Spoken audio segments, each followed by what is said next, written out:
بسم اللہ الرحمن الرحیم۔ السلام علیکم ناظرین، فدا دل ہوں، آپ میرا اپنا ہم سب کا مشترکہ چینل دیکھ رہے ہیں۔ بلوچستان کے شہر قلات کا نواحی علاقہ ہے سراب۔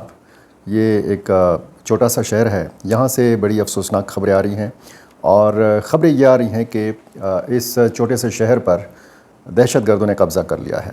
اس کی کیا تفصیل ہے، تازہ ترین کیا صورتحال ہے، اس حوالے سے آپ کو بتانا ہے۔ اور جب ایک طرف ہم افغانستان سے اچھی خوشگوار خبریں سن رہے ہیں، اور یہ سننے کو مل رہا ہے کہ پاکستان اپنا ایک فل فلیج سفیر جو ہے یہ مقرر کرنے جا رہا ہے کابل میں، اور اسی طرح کابل اپنا فل فلیج سفیر جو ہے یہ متعین کر رہا ہے اسلام آباد کے اندر، تو بلوچستان سے اس قسم کی افسوسناک خبریں آ رہی ہیں۔ اور دوسری طرف پاکستان اور ہندوستان کی کشیدگی بھی آپ کو پتہ ہے جاری ہے۔ Joint chiefs of staff committee general Sahir Shamshad نے کہا ہے کہ پاکستان اور بھارت کے درمیان آئندہ کشیدگی ہوئی تو صورتحال انتہائی خطرناک ہو سکتی ہے، کیونکہ یہ بظاہر کہ روایتی جنگ کا زمانہ ہے نہیں۔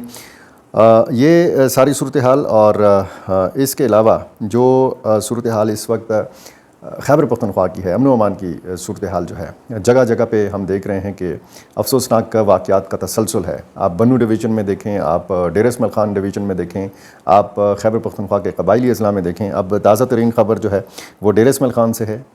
ایک ریٹائرڈ میجر شہریار کو اغوا کر لیا گیا ہے ان کے 2 ساتھیوں سمیت۔ یہ ڈیر اسماعیل خان سے دوسلی جا رہے تھے، ٹانک کے قریب ان کو اغوا کیا گیا ہے۔ ان کی بازیابی کے لیے سرچ آپریشن جاری ہے۔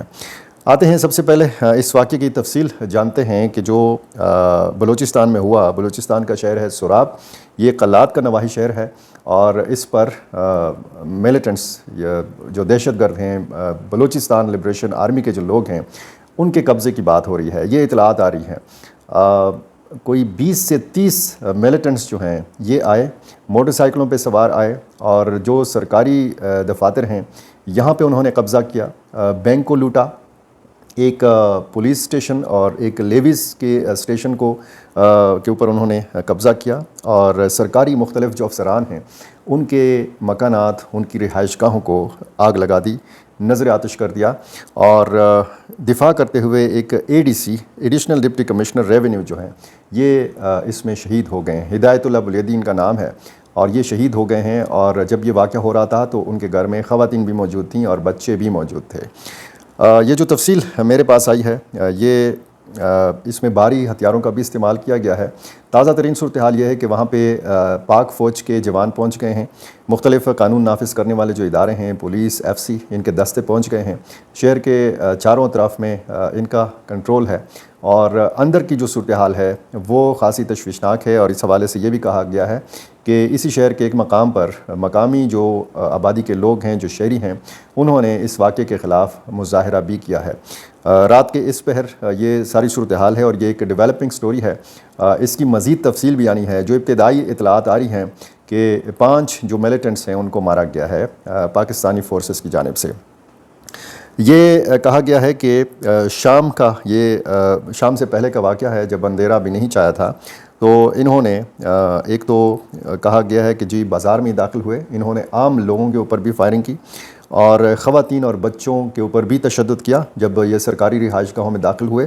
یہ باقاعدہ ایک کمپلیکس ہے جہاں پہ سرکاری رہائش گاہیں ہیں، لیویز کا اسٹیشن ہے، پولیس اسٹیشن ہے، اور بازار میں ایک بینک کو، ایک نجی بینک کو بھی لوٹا گیا ہے، یہ بھی بتایا گیا ہے۔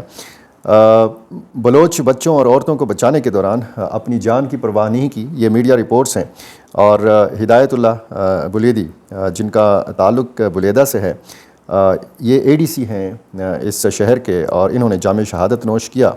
اور اس کے ساتھ ساتھ یہاں پہ کچھ علاقے ایسے بھی ہیں کہ جہاں پہ FC نے کنٹرول دوبارہ سے لے لیا ہے، اور جو ملیٹنٹس ہیں یہ فرار ہونے میں کامیاب ہو گئے ہیں۔ صورتحال جو ہے یہ بتایا گیا ہے کہ اس پر کنٹرول پانے کی کوشش کی جا رہی ہے۔ بلوچستان حکومت کے ترجمان شاہد رند نے میڈیا کو بتایا ہے کہ ایک بزدلانہ حملہ کیا گیا ہے ایک انتظامی افسر کی رہائش گاہ کے اوپر اور ایک بینک کے اوپر۔ اس طرح جو ہے گھر جلانے کی بھی کوشش کی گئی، گھر جلائے گئے ہیں باقاعدہ۔ بلکہ ترجمان بلوچستان حکومت نے کہا کہ یہ ساری صورتحال جو ہے اس پر نظر رکھی گئی ہے، اور ریاست دشمن عناصر کی ہر کوشش ناکام بنانے کا عزم ہے حکومت کا۔ علاقے میں سرچ آپریشن جاری ہے اور ایف سی پولیس اور لیویز علاقے میں پہنچ گئی ہیں اور علاقے میں کلیئرنس آپریشن جاری ہے۔ جیسے میں آپ کو بتا رہا ہوں کہ وہاں پہ جھڑپوں کا سلسلہ جو ہے وہ جاری ہے اور 5 ملیٹنٹس کو یا بی ایل اے کے جو دہشت گرد ہیں ان کو مارا گیا ہے۔ اس سے پہلے آپ کو یاد ہے کہ بی ایل اے نے مختلف وارداتیں کی ہیں، مختلف کارروائیاں کی ہیں اور ان کی ہر واردات جو ہوتی ہے وہ پہلے سے مختلف ہوتی ہے اور عالمی میڈیا کی توجہ حاصل کرنے کے لیے یا دہشت پھیلانے کے لیے ایک نیا سے نیا طریقہ کار جو ہے یہ اختیار کیا جاتا ہے بی ایل اے کی جانب سے۔ پہلے آپ نے دیکھا کہ جعفر ایکسپریس ہائی جیکنگ کا واقعہ ہوا، 400 کے لگ بھگ مسافروں کو یرغمال بنایا گیا اور پھر خزدار میں ہم نے دیکھا کہ آرمی پبلک اسکول کی بس کو نشانہ بنایا گیا، 6 بچے اس میں شہید ہوئے اور 2 بڑی عمر کے لوگ اس میں شہید ہوئے، ٹوٹل 8 افراد کا جانی نقصان ہوا تھا اور اس میں 35-40 بچے جو ہے اس میں شدید زخمی ہو گئے تھے۔ تو میں نے آپ کو بتایا تھا کہ پاکستان اور ہندوستان کی کشیدگی جو ہے یا جو 4 روزہ جنگ گزری ہے اس کے بعد اس صورتحال میں تیزی آ سکتی ہے اور خیبر پختونخوا میں اور بلوچستان میں ان حملوں میں اضافہ کیا جا سکتا ہے۔ اب اگر ایک جانب ہم افغانستان سے جو ہے وہ مثبت خبریں سن رہے ہیں اور تازہ خبر تو وہی ہے، خیر خبر تو پہلے میں آپ کو دے چکا ہوں جب بیجنگ میں پاکستان، افغانستان اور چین کے وزرائے خارجہ کی ملاقات تھی تو اس میں یہ طے پایا تھا کہ افغانستان اور پاکستان جو ہیں یہ اپنے تعلقات سفیروں کے لیول تک بڑھائیں گے۔ اب یہ فیصلہ کیا گیا ہے اور بیچ میں اسحاق ڈار کی جانب سے یہ کہا گیا تھا کہ پاکستان متعلقہ اسٹیک ہولڈرز سے یا اپنے جو دوست ممالک ہیں ان سے مشاورت کرے گا، تو اس کے بعد یہ فیصلہ کرے گا پاکستان کے سفیر کس کو مقرر کیا جائے۔ یہ بھی خیر میرا خیال ہے کہ فیصلہ ہو چکا ہے کہ کس کو سفیر کابل کے اندر مقرر کیا جانا ہے۔ جو عبید الرحمن نظامانی صاحب ہیں یہ ناظم الامور ہیں پاکستان کے کابل میں، امکان یہی ہے کہ ان کو فل سفیر کا درجہ دیا جائے گا، کچھ مہینے باقی ہیں ان کی ریٹائرمنٹ میں۔ اور اسی طرح پاکستان میں جو سردار احمد شکیب افغان ناظم الامور ہیں ان کو افغان سفیر کے طور پر جو ہے یہاں پہ مقرر کیا جائے گا۔ امیر خان متقی جب اسلام آباد آئیں گے، جب ان کا دورہ ہوگا جس کی دعوت وزیر خارجہ اسحاق ڈار نے ان کو دی تھی، تو بہت زیادہ معاملات میں مزید پیش رفت کا امکان ہے۔ ایک تو جو حالیہ بیانات آئے ہیں یا جو ایک پرانا حکم نامہ ہے شیخ ہبت اللہ اخندزادہ کا، اس پر اب بات ہو رہی ہے اور جو پاکستانی ملیٹنٹس ہیں افغانستان کے اندر وہ ان کے صفوں کے اندر یہ بحث جاری ہے کہ یہ جو ایک حکم نامہ تھا یا فتویٰ تھا اس حوالے سے ایک بڑا پریشر جو ہے یہ ڈیولپ ہو رہا ہے پاکستانی ملیٹنٹس کے اوپر، کیونکہ افغان طالبان کے اندر ایسے لوگ موجود ہیں کہ جو اب کہتے ہیں کہ اب ہمیں گروہ کے طور پر نہیں، اب ہمیں ایک ریاست کے طور پر، ایک حکومت کے طور پر بیہیو کرنا ہے اور مختلف ملکوں کے ساتھ اپنے تعلقات بڑھانے ہیں۔